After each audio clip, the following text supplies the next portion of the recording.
చెయ్యి పట్టాలని నల్లని సీకట్లో ఒకదాన్నే కూసున్న దిక్కులేని పచ్చినయ్యి బావా నువ్వెప్పుడొస్తావని ఏళ్ళైపోతుంది పిల్ల ఎన్నెలొచ్చింది మన బతుకులా ఏలైపోతుంది పిల్ల ఏలు వట్టంగా వస్తున్నాయా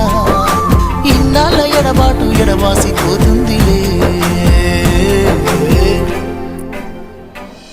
ఈ సీనయ్య గుంటున్నదే సినదారా నీ కోసము ఈ దూరాన్ని చెరుపుతూ తీరాల తెగిరింది అందాల ఈ మానవు